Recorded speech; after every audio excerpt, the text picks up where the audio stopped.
너희의 쓴 말에 대하여는 남자가 여자를 가까이 아니함이 좋으나 음행의 연고로 남자마다 자기 아내를 두고 여자마다 자기 남편을 두라.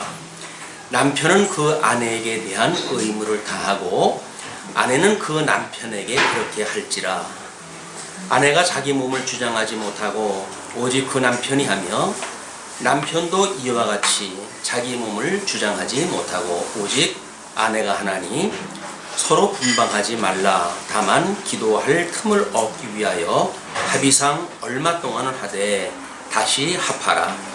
이는 너희의 절제 못함을 인하여 사단으로 너희를 시험하지 못하게 하려 함이라. 일단 우리 5절까지 살펴보았습니다.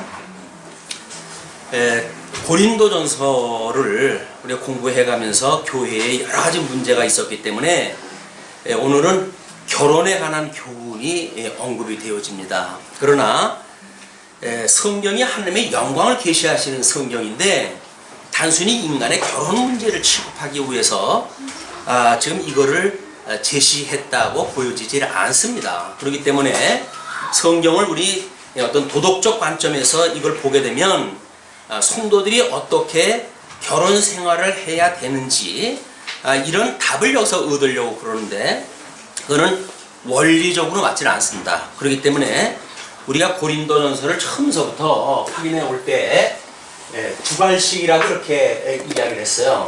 이 두갈식이기 때문에 하나님께서 이미 모든 결론을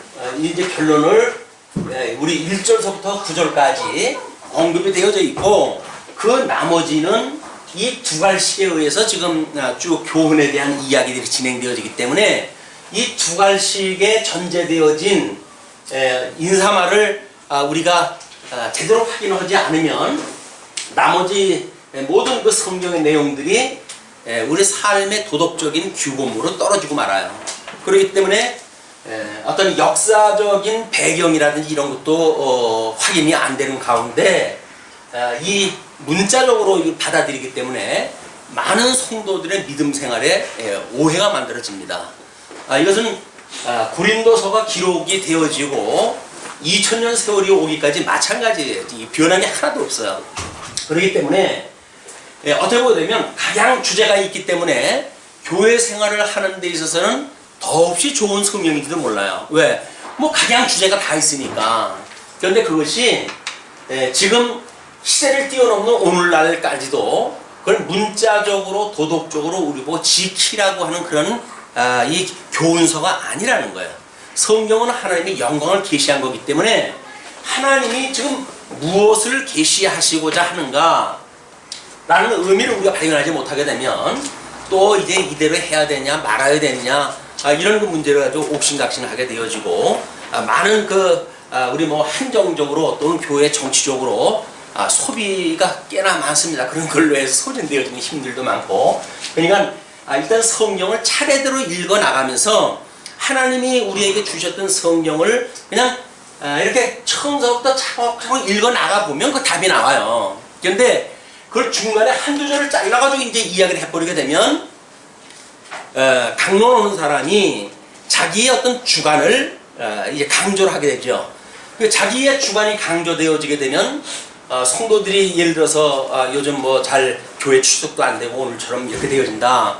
그러면 출석에 대한 걸로 해가지고 교회 모이는 거를 힘쓰지 않는 자들에 대한 이런 성경 구절을 가지고 이제 아마 강대상에서 호령이 떨어질 거예요.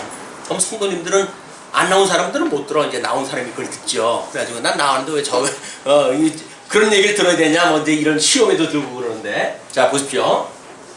우리 두갈식에서 이야기 되어진 게 하나님께서 아주 지금 고린도 교회에 천상에서 우리 그리스도께서 계획하셨던 그 일이 뭐냐면 이 풍족한 지식으로 인해 가지고 이 사람들이 견고하게 되어진다고 이렇게 이야기를 했어요. 그러면 하나님을 아는 지식이 있어야 이게 물론 성도고 교회고 견고하게 되어지니까 이렇게 견고하게 되어진 거를 우리 하나님은 언약대로 이루시는 우리 그 언약대로 지금 천상에서 이루시는 분이니까 끝날까지 우리 주님이 다시 오시는 그날까지 주님의 몸된 교회를 이렇게 경고케 하시겠다 이렇게 약속이 되어져 있어요. 그리고 이제 그러므로 너희들은 이 과정에서 교제를 하나님께서 하게 하신다 이렇게 이야기를 했단 말이에요. 이 교제가 고린도전서에서 지금 이야기되는 모든 주제예요. 모든 주제. 그러니까 이 교제라고 하는 것이 고린도전서를 이해하는데 이거와 이제 이것이 근거겠죠. 모든 그런 우리가 경고할 수 있는 것, 교회가 경고하게 될 수 있는 것은 하나님을 아는 지식이 이것이 풍족해야 돼요. 이게 풍족하게 되면 주님의 몸된 교회가 경고해져요. 왜? 하나님이 하늘에서 지금 어떤 일을 하는 걸 알고 있어야 하나님의 뜻이 이 땅에서 이루어지기를 우리가 기도하고 또 그거를 사모하면서 살아갈 거 아니겠어요. 그렇기 때문에 하나님이 지금 하늘에서 하나님의 뜻이 하늘에서 이루신 것처럼 이 땅에서도 이루어지다 우리가 주기도를 할 때마다 그렇게 이제 늘 기도를 한단 말이에요. 그러니까 하나님께서 하늘에서 이루신 뜻이 뭔지를 알아야 그 뜻을 구할 거 아니겠어요. 그러니까 하나님의 뜻도 모르고 여기서 기도한다는 이야기는 내 욕심만을 구한다는 거예요. 하나님의 생각은 상관없어요. 나한테 필요한 것만 좀 해달라는 거예요. 그런데 이게 만약에 우리가 기도했던 것이 안 되게 되면 임태수 집사님 같은 경우 심각한 시험에 들죠. 교회 열심히 나오고 봉사 잘하고 그러는데 하나님은 뭐 내가 많은 거 원하는 것도 아니고 그 시험 하나 좀 합격이 됐으면 했는데 그것도 마다하신다고 한다면 나보고 신앙생활 하란 말입니까? 말란 말입니까? 이런 어떤 반응이 나올 수가 있잖아요. 심지어는 뭐 입장을 바꿔놓고 생각을 해보십시오. 뭐 이런 쓸데없는 얘기가 나오고 그러지요. 근데 하나님이 바꿀 것이 없어가지고 성도하고 입장을 바꿉니까? 그런 게 아니란 말이에요. 이미 영원한 세계에서는 하나님의 뜻이 다 이루어졌어요. 그러니까 하늘에서 굳게 한 것을 땅에서 펼 수가 없고 하늘에서 펴신 걸 갖다 땅에서 굳게 할 수가 없는 거예요. 근데 이 지식을 알아야 여기서 우리가 이 교제, 성도들 간에 하나님을 배우는 이 교회 생활을 통해서 교제를 갖다 해가면서 우리 주님이 오시는 그날까지 경고하게 되어져 간다. 오늘 주제가 이 교제의 주제 중에 이제 결혼에 대한 이야기예요. 이 결혼이라고 한다면 또 12월 8일 날 현진이가 날짜 잡아놨는데 그래서 오늘 이찬저찬 다정한 주례 예식장에서 주례할 적에 사람들 안 듣습니다. 지네들끼리 뭐 이야기들 하고 전혀 안 들어요. 그렇기 때문에 오늘 계신 분들만이라도 이 결혼의 의미를 우리가 한번 생각을 하는 좋은 시간이 됐으면 좋겠어요. 자, 우리 예수 그리스도께서 지금 교제케 하는 거예요. 예수 그리스도께서. 그럼 예수 그리스도께서 교제케 하신다고 한다면 이 주님의 몸된 교회겠죠. 이 주님의 몸된 교회는 지금 이 하나님께 교제하시는 성도들이 모여져 있는 것이 교회 아닙니까? 그런데 우리가 이 주님께서 고린도 교회에 이런 편지를 쓰기 전까지의 그 어떤 역사적인 배경, 문화적 배경을 보게 되면 종교적으로는 어떻게 되어졌다 그랬어요? 우리 이제 이쪽 헬라, 로마 제국 쪽으로 해가지고는 황제신을 이들은 믿고 유대교는 뭐 이 유대 사람들은 유대교라고 하는 이 종교를 가지고 이 사람들이 종교 생활을 했어요.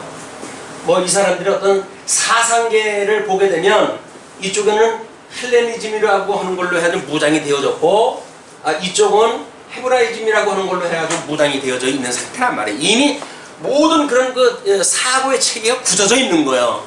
굳어져 있고 이 나름대로 자기네들의 나라를 어떻게 하면 나라가 이제 안녕하고 오랫동안 이 나라가 질서가 잡혀갈 수 있겠는가 라고 하는 문제를 이 사람들은 거의 짐승 권세의 방식을 따라가지고 다른 나라를 침략하고 그리고 그들로부터 모든 돈을 갖다 이제 가져오고 재물을 가져오고 그래서 자기네 나라를 끌고 가는 나라였어요. 그러나 유대 사람들은 하나님께서 해가신다고 믿었던 사람들이에요. 하나님께서 하나님의 나라를 이루어 가신다고 믿었던 사람들이에요. 근데 유감스럽게 성경대로 믿지를 않은 이 사람들이 음료 권세를 가지고 이 유대교가 유대라고 하는 나라가 존속되어질 거라고 믿었던 거예요. 그래서 나름대로 사내들인이라고 하는 그런 어떤 회의구를 만들어 놓고 많은 백성들을 지도하고 종교적인 지도라든지 모든 지도를 갖다 했던 사람들이거든요. 이 사람들이 우리 예수님을 십자가에 못 박아 죽인 적그리스도들이에요, 이게. 그러니까 음료 권세 중에서도 이런 음료 권세가 없는 거예요. 그뿐만 아니라 지금 이제 어떤 우리들의 이런 이렇게 정책으로 해가지고 문화적인 태도를 보게 되면 이 사람들은 아마 나름대로 뭐 어떤 영지주의가 들어왔다든지 뭐 이런 그 사람들은 조금 더 하겠지만 그렇지 않으면 전부 쾌락주의에 빠졌던 사람들이에요. 이쪽 유대인들은 나름대로 이것이 어떤 그 쾌락주의가 아니라 금욕을 중심으로 해서 어떤 삶의 태도를 가지고 있는 사람들이었었다. 근데 이 사람들의 실질적인 삶을 보게 되면 이 사람들이 나타나는 그 유대인들이 나타나는 삶이라고 하는 건 철저하게 이 황제의 신을 갖다 섬겨야 되니까 이런 법에 의해 가지고 이 사람들이 법치국가에서 조종을 받고 법대로 살아야 됐었어요. 이 사람들은 율법을 따라가지고 살았던 사람들 아니에요? 유대인들은. 이런 가운데 지금 주님이 오셔가지고 이 모든 권세를 깨트려 버리시고 사망 권세를 이기시고 부활하셨단 말이에요. 그리고 승천을 갖다 흘렸어요. 그리고 성령을 보내주셔가지고 주님의 몸된 교회를 세워가기 시작하시는 거예요. 그러니까 이런 문화가 이 주님의 몸된 교회라고 하는 이 가시적인 교회이기 때문에 이렇게 몸에 배었던 사람들이 복음을 듣고 이 안으로 들어왔어요. 그러니까 이쪽에 이제 이렇게 보게 되면 우리가 이제 이거를 영성이라고 그랬고 이걸 지성이라고 그랬고 이걸 신성이라고 그랬고 감성이라고 그랬고 이걸 덕성이라고 이렇게 이야기를 했어요. 그러면 결혼의 문제니까 이게 A라고 하는 사람이 뭐 남자가 됐든 또는 이제 여기서 이야기하는 여러 사례가 나오니까 자 그러면 또 B라고 하는 사람이 영성이 있고 지성이 있고 심성이 있고 감성이 있고 덕성이 있어요. 이건 우리 인격적 구성이니까 자 그럼 보십시다. 결혼이라고 하는 것이 이렇게 만약 쾌락을 중시하는 사람들의 관점에서 보게 되면 이 결혼은 무슨 결혼일까요? 여기다가 비중을 가장 두는 결혼이 될 거예요. 이게 현대의 우리 성문화의 타락입니다. 어떤 작가는 나름대로 한국 사회를 발정난 시대라고 이걸 규정을 갖다 내렸어요. 어디 눈을 들고 볼 수가 없는 정도예요. 온 천하가 성으로 해가지고 그냥 도배지를 갖다 해놓고 모든 사람들이 거기 수련돼가지고 살아가는 것이 우리가 살고 있는 문화란 말이에요.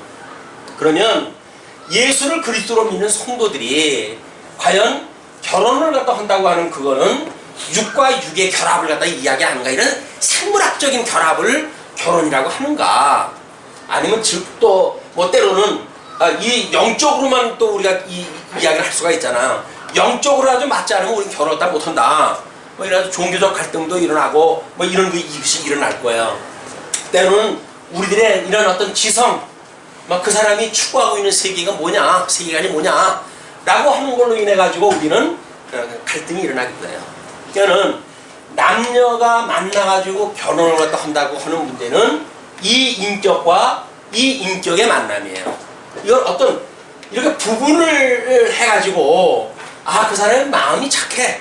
그래가지고 착한 마음만 보게 되면 처음에는 어떤 마음의 교류를 갖다 할 때는 괜찮지요. 그러나 그분이 생각하는 것이 이런 어떤 이 지성 부분의 세계관을 가지고 있는 부분이 빈약하고 마음만 착해. 이렇게 되면 이제 여자 쪽에서는 화를 내기 시작을 해요. 마음만 착하지 저 인간은 도대체 뭐 삶에 도움이 안 된다는 이야기죠. 그러니까 이런 거 문제가 A라고 하는 B 사람의 두 사람의 결혼 문제에 대한 대전제를 모르게 되면 우리들은 시작을 할 적엔 뭐 하나가 코드가 맞으면 시작을 해요. 그러나 이 코드라고 하는 거는 시간이 가면서 변하게끔 되어져 있어요. 풍족한 지식을 가지고 주님이 오시는 그날까지 견인이 된다는 이야기는 우리 하나님을 믿는 것과 아는 것이 하나가 되어져야 이 결합의 문제는 온전한 결합의 문제로 되어진다. 이거는 성도들, 기독교에서의 말하는 성도들의 이런 결혼이라고 하는 것은 이런 세속적인 문화를 깨트려 버리고, 그리고 하나님께서 기뻐하시는 뜻이 무엇인가를 분별한 자들이 만나가지고 결혼을 하게 되어지는 거예요. 결혼의 의미가 이제 뭔지 알죠? 이런 문제가 없이 만약에 1절부터 9절, 7절까지 읽으면 우리는 턱없는 해석이 떨어져요. 왜냐하면 2절에 이렇게 이야기를 해요. 음행의 연고로 남자마다 자기 아내를 두고 여자마다 자기 남편을 두라 라고 이야기를 했잖아요. 그러면 결혼생활이라고 하는 것이 음행이라고 하는 문제 때문에만 만들어지는 겁니까? 그게 아니잖아요. 이 2절에 대한 문제는 1절에서 이야기하기를 너희의 쓴 말에 대하여는 라고 하는 먼저 그들이 썼다고 하는 그런 충분한 해석이 떨어지지 않으면 2절만의 해석은 엉뚱한 해석이 떨어지고 말 거야. 아, 사람은 이것만 가지고 살아가는 거로구나. 음행의 연고로 해가지고 결혼을 갖다 하는 거로구나. 이렇게 해석이 떨어질 거 아니었어요. 그러지 않아도 요즘 이 어떤 성문화가 워낙 이제 이렇게 양지로 나오다가 보니까 이게 뭐 사람들이 전부 담론화가 되어지고 그러니까 요즘의 모든 결혼 문제는 성격 차다 이렇게 이야기한다 해요. 이거 차이로 해가지고 결혼이 성공하고 실패한다 그런 거 이야기거든요. 이거는 인간을 거의 생물학적 수준으로 폄하시킨 사람들의 이야기예요. 아니 평생을 결혼을 갖다 하지 않냐고 뭐 돌을 닦고 하는 그런 거 불교 뭐 이런 성녀라든지 이런 그 분들은 그러면 그 사람들은 사람도 아니니까 아니잖아요. 그래 가장 저등한 사람이 가장 고등한 사람들을 판단하는 웃지 못할 일들이 연출이 된단 말이에요. 그 사람들은 가장 어떤 생물학적인 수준이 아니라 삶의 목적이 뭐냐라고 하는 걸 고민하고 살아가는 사람들인데 겨우 이걸 가지고 판단을 갖다 하니 말이 안 되는 거겠죠? 우리 뭐 논리적으로 봐도 말이 안 되는 거 아니에요, 이건. 그러니까 지금 여기서 2절에 대한 그런 의미는 사도 바울이 그런 어떤 해석을 그런 해석으로 이겨한 것이 아니라 그 이야기예요. 그렇기 때문에 남편은 그 아내에게 대한 의무를 다하고 아내도 그 남편에게 그렇게 할지라. 자, 이런 맥락으로 봤을 때 3절은 그럼 무슨 얘기예요? 그 의무를 다한다는 이야기는 이거 의무만 해당이 되어지는 겁니까? 모든 거에 이 의무가 해당이 되어지는 거겠죠. 그러니까 우리가 성도라고 하는 전 인격을 가지고 생각을 할 수 있는 기회를 만약에 성경을 잘못 해석하게 되면 완전히 생물학적 수준으로 해가지고 이걸 해석을 해서 성경을 마치 어떤 성지도서처럼 우리가 이거 생각을 해버리면 안 되니까요. 그냥 웃기는 얘기예요. 뭐 이 결혼이라고 하는 것이 예수 그리스도, 신랑 되신 예수 그리스도와 신부된 주님의 몸된 교회를 좀 보여주는 문화적인 장치 아니에요. 그냥 신랑 되신 예수님하고 신부된 교회와의 관계가 아니라고 한다면 이 남녀의 관계는 그건 짐승들의 관계하고 다를 게 아무것도 없어요. 똑같은 거예요. 이런 문제를 우리가 해석을 할 때는 이게 이 지식, 하나님을 아는 지식이라고 그랬잖아요. 하나님을 아는 지식은 뭡니까? 신랑 되신 예수 그리스도와 주님의 몸된 교회, 이 신부된 교회와의 관계에 대한 것이 이게 지식이에요. 이 지식이 견고해져야 이런 경호론 생활을 문제하지 않고 문제 삼지 않고 우리는 여기까지 갈 수가 있단 말이에요. 만약에 이것이 절대적인 조건이 된다고 한다면 그러면 여기서 다 도중하차 돼버리고 말겠죠. 그게 아니란 말이에요. 주님께서 여기까지 인도하시기에 이런 안전장치를 갖다 해가지고 하나님을 깨닫고 배우도록 이런 그 문화적인 제도를 갖다 만들어 놓으신 거지. 지금 현대 어떤 주님의 몸된 교회가 이걸 가지고 이 결혼이라고 하는 단순한 세속에서 말하는 결혼 가지고 하는 게 아니다. 이 세속적인 그 결혼관을 가지고 있으니까는 봉 잡았네, 땡 잡았네 그러고 만세 삼창을 시키는 거예요. 아 무슨 봉을 잡고 무슨 땡을 잡아요? 무슨 이거 지금 남자 여자가 만나가지고 뭐 흥정하는 겁니까? 예? 이거 뭐 흥정하는 거예요? 어떤 인간을 만나면 내가 이게 신분이 수식장성할까 뭐 이런 것들을 가지고 지금 그런 거 하는 건 아니잖아요. 이런 것들을 우리가 오해를 하게 되면 이 결혼 생활 자체가 완전히 왜곡되어진 결혼 생활을 할 수밖에 없는 거예요. 자, 오늘은 양이 상당히 안 돼. 자, 그러면서 아내가 자기 몸을 주장하지 못하고 오직 남편이 하며 남편도 이와 같이 자기 몸을 주장하지 못하고 오직 그 아내가 하나니 그렇기 때문에 그런 그 이야기예요. 서로 분방하지 말라. 다만 기도할 틈을 얻기 위하여 합의상 얼마 동안을 하되, 이 분방하지 말라의 분방이 여기서는 나눌 분자의 방을 이야기를 했잖아요. 그냥 각방을 쓰는 걸로 이게 표현이 됐단 말이에요. 그러나 성경에는 각방의 의미가 아니에요. 이 의무를 빼앗는 어떤 권리를 빼앗는다라고 하는 의미가 여기 포함되어져 있는 거예요. 뭐 각방을 쓰게 되면 물론 이 생물학적인 어떤 그런 그 권리를 빼앗는 게 되겠죠. 그러나 그런 그 의미에 국한되지 않는다. 이거는 모든 인격의 권리를 빼앗으면 안 된단 말이에요. 왜? 예수님이 우리 억지로 하라고 그러질 않잖아요. 예수님께서 당신이 이루신 거를 우리들한테 가르쳐 줘가지고 믿음의 분수만큼 우리에게 살아가게 하시지, 주님께서 억지로 할 수 없는 걸 우리 보고 하라고 하시는 분이 아니란 말이에요. 그게 하나님의 의예요. 그러면 하나님의 의가 되신 그리스도께서 설마니 우리들로 하여금 할 수 없는 일을 서로 해가면서 살려고 그런 건 아닐 거 아니에요. 이 A와 B가 할 수 없는 무거운 짐을 가지고 살아가는 게 결혼생활이라는 게 아니다. 결혼생활은 쉽고 가벼운 거예요. 살다 보면 현실에서 어렵게 느껴지지만 하나님께서 온전히 이 하나님의 뜻을 알고 결혼생활을 하게 되면 결혼생활만큼 신사적인 게 없어요. 왜? 주장을 하질 않으니까. 이게 주장을 하는 게 아니에요.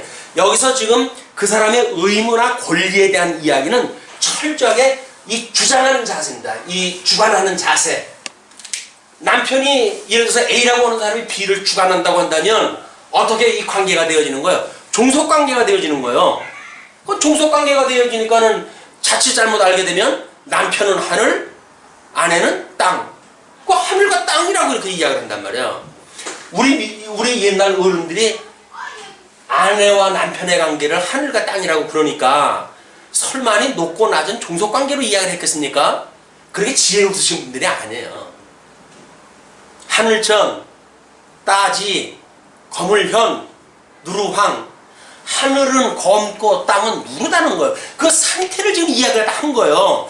남자와 여자가 역할이 무엇인지에 대한 그런 거를 지금 설명하다 한 거지, 겨우 위아래라고 하는 유치한 어떤 물리학적 그런 거 수준에 의해 가지고 높고 낮음을 따지고 남자는 뭐 이 하늘이 돼 가지고 뭘 다스려야 되고 여자는 땅이기 때문에 남자에게 무조건 복종해야 되고 이런 개념이 아니란 말이에요.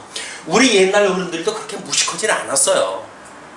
점차 가다가 보니까 이게 남자가 주관하는 사회로 가다가 보니까 남자들이 그거를 자기네들 유리하게 해석을 해버린 거예요. 그냥 기득권들이 늘 깨져야 되니까요. 기득권은 늘 깨져야 돼요. 그래야 새로운 세계가 자꾸 만들어지지, 기득권이 차지하기 시작하게 되면 남자가 기득권을 갖기 시작을 하니까 어떻게든지 여자를 부려먹기 좋은 방법으로 이걸 모든 걸 해석을 할 거 아니겠어요, 이 사람들이? 이거를 말씀의 능력으로 이걸 깨부셔야 된다고요. 여러분들이 말씀을 알지 않으면 세속적인 문화에 그냥 딸려 들어가야 돼요. 자유를 못 누리고. 그래서 여기서 말하는 각방을 쓰지 마라 라고 하는 그런 그 이야기는 상대방의 권리를 빼앗지 아니하는, 주관하지 아니하는 믿음의 이야기예요. 믿음의 이야기. 그런 개념을 제대로 파악이 돼야 됩니다. 자, 물론 거기서 이제 이 부분이 없는 것도 아니에요. 이제 전인격적인 거니까. 그렇기 때문에 거기서 분방하지 말고 다만 기도할 틈을 얻기 위하여 합의상 얼마 동안을 하되, 기도한다고 해야죠. 그 기도가 일상적인 기도도 아닙니다. 절박한 어떤 그런 상황이 있어가지고 때로는 이분을 두고 뭐 어디 가가지고 뭐 며칠씩 기도할 그런 그 일이 있을 수 있잖아요. 그런 절박한 기도를 말하는 거지, 일상적인 기도를 갖다 할 때 그러면 쉬지 말고 기도라고 그러는데, 그럼 쉬지 말고 기도하니까 쉬지 말고 기도하는 우리들이 맨날 기도하는 사람들인데 그럼 맨날 각방 써야 되는 거예요? 그런 의미가 아닌 건 너무나 분명하죠. 그러나 내가 이 말을 하면 본도요 명령은 아니라. 왜?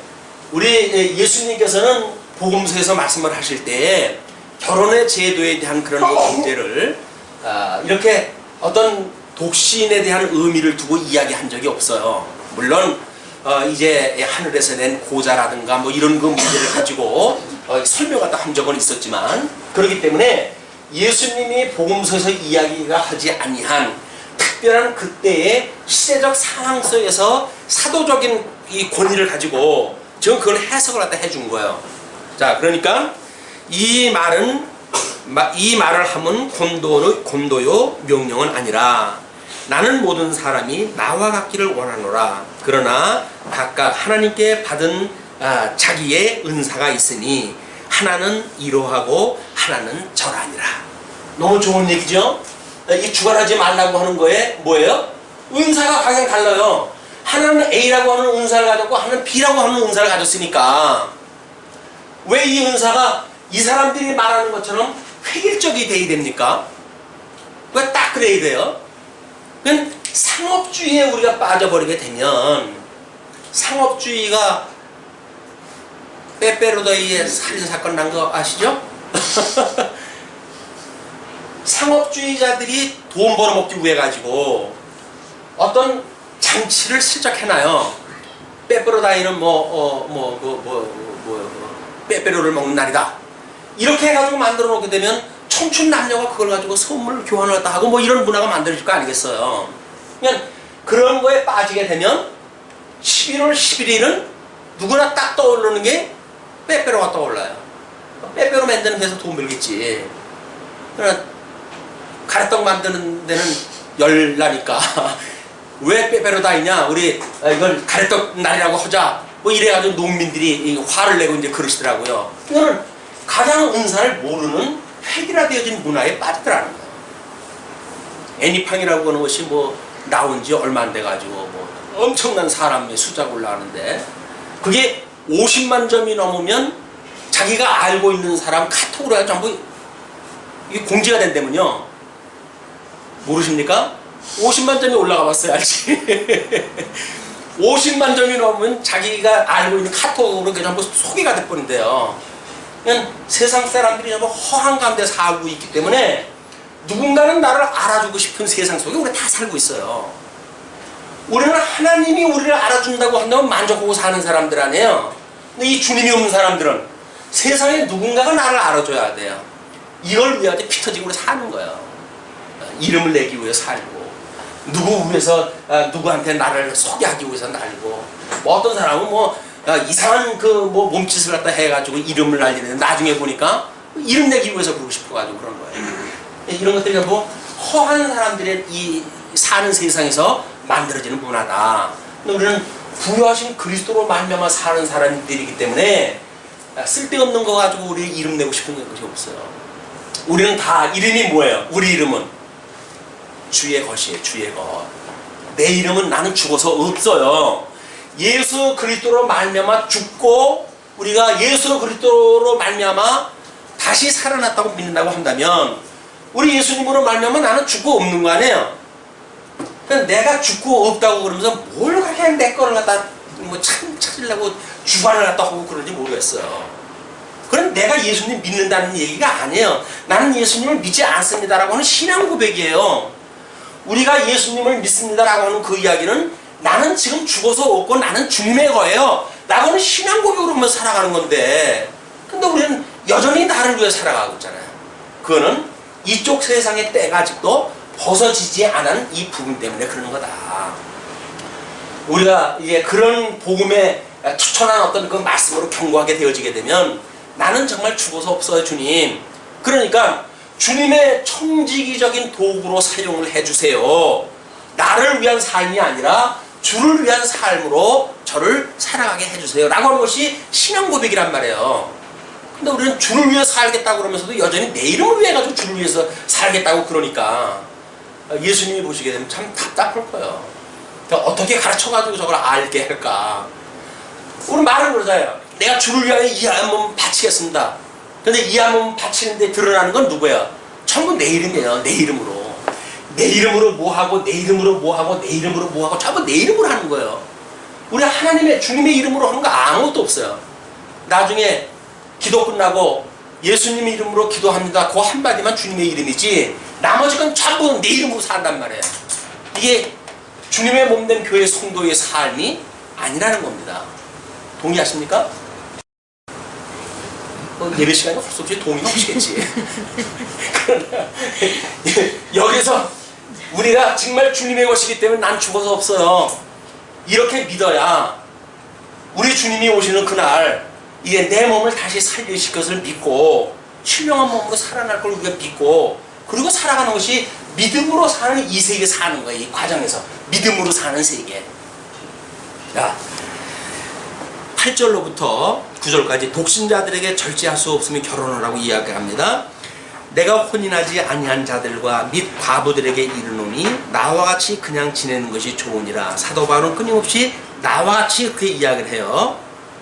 만일 절제할 수 없거든 혼인하라.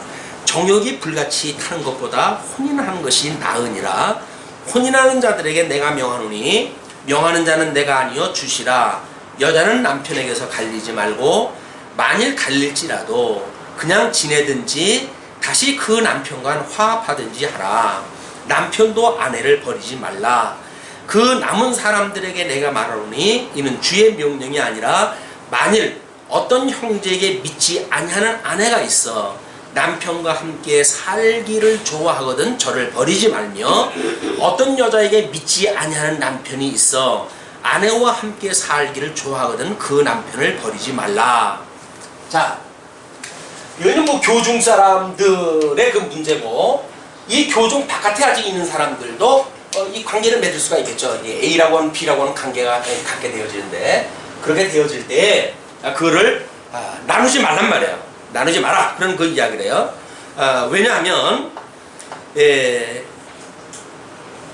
그 14절에 믿지 아니하는 남편이 아내로 인하여 거룩하게 되고 믿지 아니하는 아내가 남편으로 인하여 거룩하게 되나니 그렇지 아니하면 너희 자녀도 깨끗이 못하니라. 그러나 이제 거룩하니라. 이 구절은 무지무지하게 난해한 구절이라고 그래요. 모든 성경 주석학자들이 난해 구절이다 뭐 이렇게 해가지고 나름대로 설명을 하려고 했지만 통섭 성경 개론의 이 관점으로 이걸 보지 않으면 그 문제가 풀리질 않아요. 너무 재미나죠? 자, 보세요. 우리 예수님께서는 그렇게 했어요. 이제 예수님이 자기네들을 어떤 여기서 믿는 사람들을 반대하지 아니한 자들 이 자들에 대하여 예수님께서는 뭐라고 표명을 한다고 하셨죠? 그들은 나를 반대하지 않는 자는 나의 편이라고 그렇게 이야기를 했어요. 그 이야기는 우리가 외부에 우리가 여기서 살던 사람들 아니에요? 여기서 살던 사람들이 지금 초청을 받았어요. 이 초청을 받았는데 이쪽에서 산다는 이야기는 초청을 받았다는 이야기예요. 근데 이 견인에까지 이른다는 이야기는 뭐예요?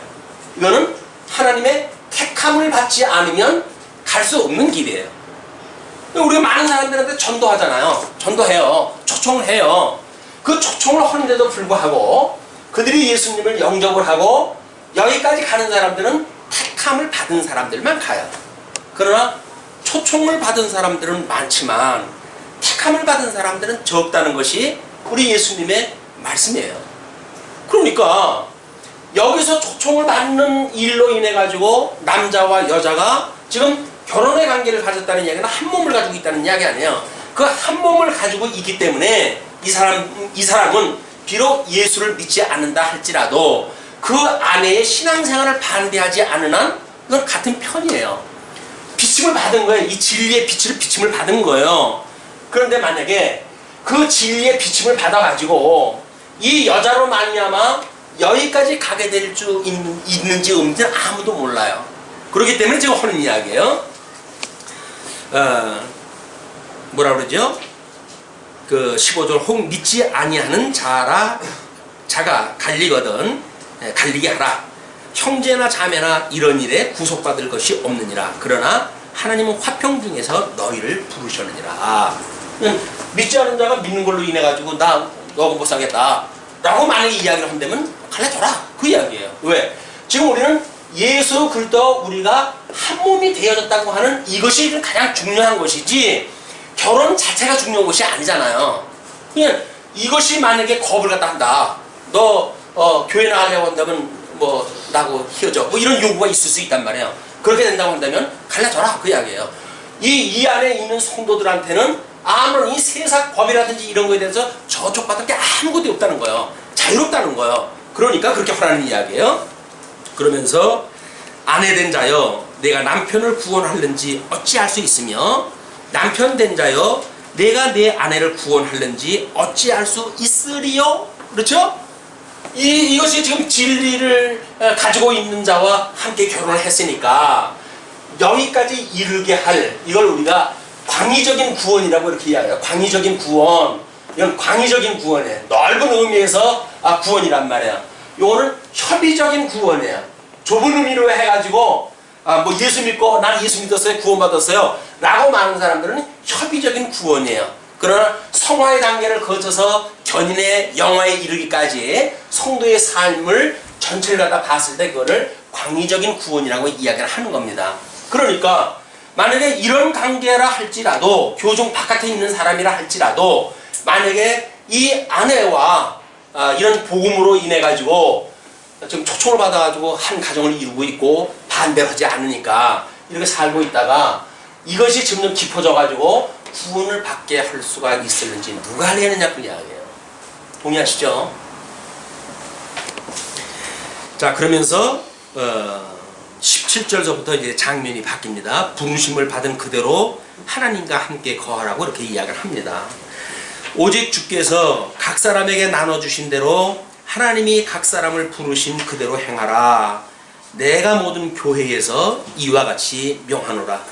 부르심을 받았을 때 그런 신분 뭐 이런 것들에 대해서 하등 문제가 될 것이 없다는 거예요. 왜냐하면 이때 이제 이 사람들은 이 할례자들 아니에요. 이 사람들은 무할례자란 말이에요. 이 할례자와 무할례자 간에 엄청난 갈등이 있게 되죠. 문화적인 그 갈등이 있게 되어집니다. 그런데 초대교회 때 오히려 유대교가 할례를 받았던 그 유대교 사람들이 이쪽 문화에 적응을 하려고 한다면 뭐 이제 그때 당시에 레슨이라든지 벌개벗고 하는 운동들이 있었는데 그때 하게 되면 이 할례했다고 하는 그런 표식으로 인해 가지고 이 사람들한테 업신여김을 당했어요. 오히려 그렇기 때문에 그거를 보건 수술을 갖다 하는 그 일이 이제 있기도 하고 때로는 이 사람들이 믿는다 하는데 자기네들이 무할례니까 우리도 할례 받아야 될 것이 아니야라고 이렇게 이야기하는 사람들이 있죠. 그러니까 할례자로 부르심을 받은 자가 있느냐 무할례자가 되지 말며 무할례자로 부르심을 받은 자가 있느냐 할례를 받지 말라. 할례 받는 것도 아무것도 아니요 할례 받지 아니하는 것도 아무것도 아니로되 오직 하나님의 계명을 지킬 따름이니라. 그건 계명 때문에 우리가 지켰던 일이지 그것이 지금 하느냐 하지 않느냐라고 하는 그런 문제가 중요한 문제가 아니다 그 이야기예요. 그 이유를 이렇게 설명을 합니다. 이제 다른 걸 각 사람이 부르심을 받은 그 부르심 그대로 지내라. 거기다 또 하나를 갖다 이제 연결시키는데 내가 종으로 있을 때의 부르심을 받았느냐 염려하지 말라. 그러나 자유할 수 있거든 차라리 사용하라. 만약에 여기서 종으로 있었어요. 종으로 있었는데 그리스도 안에 들어오니까 주인이 그에게 자유를 주네요. 너는 이제 나의 종이 아니라 너나 나나 다 주님의 종이야. 그러니까 너는 나와 같이 함께 자유를 누리자 해서 자유를 주었어요. 라고 했을 때 주님 제가 이 주인님 내가 당신의 노예였었는데 어떻게 내가 자유인이라고 해가지고 살아갈 수가 있습니까? 라고 해서 사양할 거 없다 그 이야기예요. 그리스도 안에 들어오게 되면 다 주님의 종은 될지언정 사람의 종이 아니니까 주인이 종으로 준다고 한다면 그거를 누려라 그 이야기예요. 주 안에서 부르심을 받은 자는 종이라도 주께 속한 자유자요 또 이와 같이 자유자로 있을 때에 부르심을 받은 자는 그리스도의 종이니라. 너희는 값으로 사신 것이니 사람의 종이 되지 말라. 값으로 샀다는 이야기는 뭐야? 이미 우리는 예수 그리스도의 피값으로 해가지고 다 사버렸어요. 그냥 우리가 만약에 나를 주장한다고 한다면 왜 나는 내 세계에 내가 뭐 왕이지 왜 주님이 내 생애에 대해서 이러고 저러고 간섭을 합니까? 그 이야기는 예수님 믿지 않는다는 이야기예요. 우리는 예수님의 피값으로 이미 신앙 고백을 할 때 다 그걸 인정하는 사람들이에요. 주님께서 나를 피값으로 해서 나를 사셨어요. 이제 나는 죽고서 없어요. 그러니 주님의 뜻대로 나를 인도해 주세요. 우리 그러고 고백을 하면 살아가죠? 이게 빈말이 아니라니까요. 정말 나는 내게 아니에요. 이제 주님 거예요. 아, 그래야 우리가 주의 것이라고 이렇게 이야기를 하죠. 말로만 주의 것이라고 이야기를 하고 끊임없이 나는 나 거를 갖다 주장하다 한다는 이야기는 너무 모순 아닙니까? 주님이 보게 되면 저는 주님의 것이에요. 오, 주님 대주제시여 뭐 이렇게 이야기를 하면 아이고 속 보인다 그러네. 주님이 속 보인다. 그런 천상유수로 또 기도를 하다 하잖아요. 내 거를 뭘 주세요? 뭘 주세요? 아니 네 것도 아닌데 뭘 그렇게 욕심을 부리니? 주님께서 그럴 거 아니에요. 아니 나를 위해서 살아간다 그러면서 뭐 그럼 네가 욕심을 내냐? 내가 알아서 내 거 이걸 해갈 텐데 주님이 하는 거 보고 배우고 깨달고 이렇게 살아가면 되지. 여기서 살아가면서 주님의 것이라고 그러면서 온통 자기 욕심을 갖다 채우려고 해야 돼. 이것도 주세요 저것도 주세요. 뭐 그냥 끝이 없고 한이 없잖아요. 달라는 게. 뭐 우리 그릇이 적어서 못 달라니 뭐 달라고 뭐 못 돌리기도 뭐가 있어요. 뭐라 그래요? 입을 크게 벌리게 구하라 그러잖아요. 그냥 있는 대로 욕심 부리라 그 얘기 아니에요. 주님의 몸된 위해서 욕심 부리고 기도하는 거는 성도의 기도가 아닌 거예요. 자, 이제 25절부터 종말의 처녀에 대하여는 내가 주께 받은 계명이 없으되 주의 자비하심을 받아서 충성된 자가 되어 의견을 구하노니 내 생각에는 이것이 좋으니 곧 임박한 환난을 인하여 사람이 그냥 지내는 것이 좋으니라. 이때가 고린도서 전서가 기록될 때가 몇 년도라고 그랬어요? 54년도요? 54년도면 지금 이스라엘이 멸망된 데가 어디 주 70년에 망했으니까 10몇 년만 있으면 이스라엘 이 예루살렘은 아주 초박살이 납니다. 온통 불로 해가지고 다 태워져 죽고 여기에 사는 사람들은 다 난도질 당할 때예요 이제. 그러니 10몇 년 남았는데 이 사람들은 아직도 세상이 끝나는 건지를 모르고 거기서 뭐 어저께가 있으니까 내일도 있겠지 라고 해가지고 여기서 영원한 나라를 이렇게 구가하자 라고 하고 살아가니까 사도 바울이 보기에 야 임박할 날이 멀지 않았어. 그러니까 할 수만 있으면 나처럼 결혼하지 말고 사는 게 최고다. 그 이야기예요. 결혼하지 말라는 이야기는 임박한 환난이 가까우니까 결혼하지 말라는 거. 왜? 이 환난이 임해가지고 가장은 되어졌지. 이 가족 식구들 먹이는 살려야지. 그런데 이거 뭐 한 번 어디 운실하기도 힘이 들지. 그런다고 한다면 이 결혼이 아니라 완전 지옥일 거 아니에요. 그 책임을 다 못하는 그 심정들이 오죽하겠어요. 심지어 자기가 사랑하는 아이가 먹을 것이 없어가지고 굶어 죽는 걸 이걸 뜨고 볼 수 있다고 하는 것이 얼마나 고통입니까? 그냥 제발 이걸 안다고 한다면 나처럼 혼자 살라는 거예요. 그러나 지금은 이 주 70년의 대환란을 앞둔 상황이 아니잖아요. 대한민국은 아직도 더 신나는 나라가 될 거 아니겠어요? 열심히 결혼하고 열심히 사세요 그냥. 이게 안 되겠다. 이건 우리 사도 바울 보니까 독신도 살라고 그러는데 나 독신 살아야겠다 라는 거는 성경을 오해하는 이야기예요. 이때 역사적 배경이 빠져버리게 되면 문자적으로 갖다 그렇게 적용이 돼버리고 만단 말이에요. 자, 그러면서 내가 아내에게 매였느냐 노이기를 구하지 말며 아내에게서 노였느냐 아내를 구하지 말라. 만약에 노였다고 한다면 노인대로 매였다고 한다면 매인대로. 그러나 장가 가도 죄 짓는 것이 아니요 처녀가 시집가도 죄 짓는 것이 아니로되 이런 이들은 육신의 고난이 있으리니 나는 너희를 아끼노라. 아껴서 한다 그 이야기야. 아끼니까 사랑하니까 이런 이야기가 한다 그 이야기예요. 그러면서 형제들아 내가 이 말을 하노니 때가 단축하여진 고로 이제 멸망의 때가 단축하여진 고로 이후부터 안에 있는 자들은 없는 자 같이 하며 결혼을 기권일 결혼제를 갖다 이야기했다 해놓고 이때가 이제 이 멸망의 때가 가까웠으니까 지금 무슨 얘기가 또 하냐면 알아듣기 어려운 이야기야. 때가 단축하여진 거로 이것부터 안에 있는 자들은 없는 자같이 하며 우는 자들은 울지 않는 자같이 하며 기쁜 자들은 기쁘지 않은 자같이 하며 매매하는 자들은 없는 같이 하며 세상 물건을 쓰는 자들은 다 쓰지 못하는 자같이 하라. 이 세상의 형정은 지나가니라. 이 물리적인 이게 눈에 보이는 세계 안에 여기가 눈에 보이는 거. 뭐 이쪽으로 해가지고 눈에 보이지 않는 영역이지만 이거 눈에 보이는 영역이에요. 근데 이거에 연연해서 살아가지 마라. 왜? 주 70년이 가게 되면 이미 다 가지고 없어져요. 다 가지고 없어질 거니까 그걸로 인해 가지고 너희들이 천년 만년 이걸 가지고 천년 만년 살 것처럼 그런 생각을 버려라. 왜? 이게 임박한 때가 가까웠다. 주 70년 앞으로 한 16년이면 세상이 이제 예루살렘 완전히 박살나고 예수 믿는 사람들을 인대로 잡아가고 다 죽여대고 사도 바울이 편지 쓸 적에도 지금 고난의 때 아닙니까? 14년만 되게 되면 지금 이게 네로 황제 때 이걸 쓴 거란 말이에요. 그런데 이 주 70년 되게 되면 그때는 완전히 이 로마 제국이라고 하는 이 짐승 권세들이 그동안 음료 권세를 데리고 예수님을 잡아 죽이는 것까지 이용했다 해먹고 그랬잖아요. 그러나 끝날에 가게 되면 이제 이 음료 권세를 완전히 짓밟아요. 이 짐승 권세들이.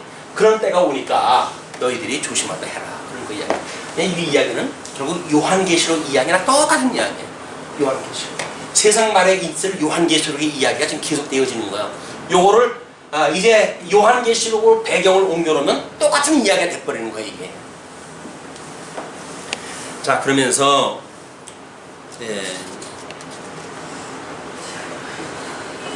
32절 너희가 염려 없기를 원하노라. 장가가지 않은 자는 주의 일을 염려하여 어찌하여야 주를 기쁘시게 할꼬 하되 장가간 자는 세상 일을 염려하여 어찌하여야 아내를 기쁘게 할꼬 하여 마음이 나누이며 시집가지 않은 자와 처녀는 주의 일을 염려하여 몸과 영을 다 거룩하게 하려 하되 시집간 자가 세상 일을 염려하여 어찌하여야 남편을 기쁘게 할꼬 하느니라.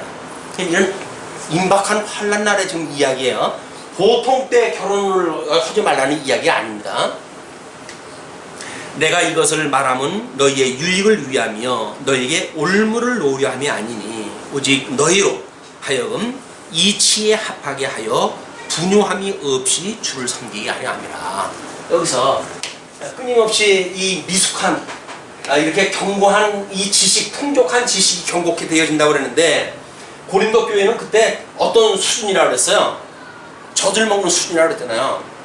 젖을 먹는 수준이기 때문에 하나님의 이 이치에 대해서 전혀 모르고 있는 거예요. 이걸 모르니까 내가 너희들에게 유익하게 하기 위해서 이런 그 이야기를 한다. 이런 게 이게 미숙하게 되면 A와 B가 다르고 이쪽과 이쪽이 달라요. 여기 어른과 또 젊은이가 달라요. 라고 하면 어떻게 돼요? 갑론을박, 갑론을박, 갑론을박. 분명해되어지는 거예요. 그냥 말이 많고 뭐 이런 것들은 이 원리적으로 모르기 때문에 상황만 놓고 보게 되면 부닥칠 수밖에 없어요. 어떻게 어디까지 부닥칠까요 이게? 지금 만약에 60억이면 60억까지의 방법이 있는 거예요. 사람들이 그걸 어떻게 회귀를 시켜요? 그걸 회귀를 시키려고 한다면 저 이북이나 가면 모르죠. 이북도 요즘은 뭐 난리가 난 것 같은데 그냥 회귀라가 될 수 있는 방법이 없습니다. 사람이 각자 가지고 있는 은사가 있어요. 우리 선물의 폭이 있어요. 이거를 따라가지고 자원하고 기쁘고 즐거운 마음으로 참여가 되어지는 것이 주님의 몸된 교회지, 억지로 잡음해가지고 이래야 돼 저래야 돼라고 하는 강의를 가지고 신앙생활을 하는 것이 아니다. 주님의 주시는 은혜를 깨닫고 그 은혜의 감동을 가지고 신앙생활을 하는 거기 때문에 신앙생활 원리가 그런 거예요. 그냥 그 신앙생활의 원리를 이렇게 결혼이라고 하는 제도를 통해서 더 확실하게 배우게 하시기 위한 이게 안전장치라고요. 성도들한테는 이런 거를 예수님하고 관계는 뚝 잘라버리고 뭐 성도들끼리 이렇게 해야 뭐 잘 산다 저렇게 해야 잘 산다 부부가 뭐 행복하게 사는 십계명 뭐 해가지고 십계명만 치면 별의별 십계명이 다 나와요. 잘 사는 방법으로 해가지고 그렇게 살아가지고 잘 산다고 한다면 인류가 만들어진 지가 언제고 결혼 제도가 만들어진 데가 언젠데 왜 아직도 정답이 없나요? 안 돼요. 한 사람은 금성에서 왔고 한 사람은 화성에서 왔는데 이게 어떻게 맞아떨어져야 안 되지. 예수 그리스도로 말미암아서 용광로 속에 하나로 집어넣어가지고 다 죽어가지고 예수님이 새로운 피조물이 되지 않는 한 이건 불가능한 거예요. 불가능해요. 예수님으로 인해가지고 죽었다고 고백이 되어져야 당신도 죽어오고 나도 죽어오는데 당신은 왜 당신의 그런 주장을 다 하는가? 라고 복음적인 관계가 만들어질 거 아니겠어요? 말만 죽었다고 그러지 아직도 팔팔하게 살았는데 내가 왜 아직도 갈 날이 뭔데 왜 내가 죽어? 열심히 사십시오 그렇게. 네. 그렇게 열심히 산다는 이야기는 여기서 사신다는 이야기예요. 자, 누가 이제 그 어른들의 이야기, 누가 자기의 처녀딸에 대한 일이 이치에 합당치 못한 줄로 생각할 때에 홍기도 지나고 그같이 할 필요가 있거든 마음대로 하라. 이것은 죄 짓는 것이 아니니 혼인하게 하라. 그러면 그때 당시에는 아버지가 이제 결혼을 시키느냐 마느냐라고는 결정권을 아버지가 가지고 있을 때니까. 그러나 그 마음을 굳게 하고 또 부득이한 일도 없고 자기 뜻대로 할 권리가 있어서 그 처녀딸을 머물러 두기로 마음에 작정하여도 잘하는 것이다. 이것도 좋고 저것도 좋다 그 이야기예요. 그러므로 처녀딸을 시집 보내는 자도 잘하거니와 시집 보내지 아니하는 자가 더 잘하는 것이니라. 왜 덧잘 붙였을까요? 이건 즉시 눈앞의 문제 때문에 이 급급하기 때문에 지금 살아갈 수밖에 없는 사람들이 있잖아요. 그러나 조금 멀리 보게 되면 아 이게 화로구나 라고 해가지고 이걸 멀리 할 수 있는 절제력이 있는 사람이 있겠죠. 그러니까 만약에 그 절제력이 부족해가지고 난 살아야 되겠다 뭐 몇 년 후에 무슨 별의별 일이 있는 한이 있어도 오늘 내가 살아야 되겠다 라고 한다면 결혼시켜라. 그것도 잘하는 일이다. 그러나 절제력이 있어가지고 만약에 그만두겠다라고 한다면 더 잘하는 것이다. 더 잘하는 거예요. 요즘 그 성폭력 사건으로 인해가지고 살인 사건으로 연결되어지지 않습니까?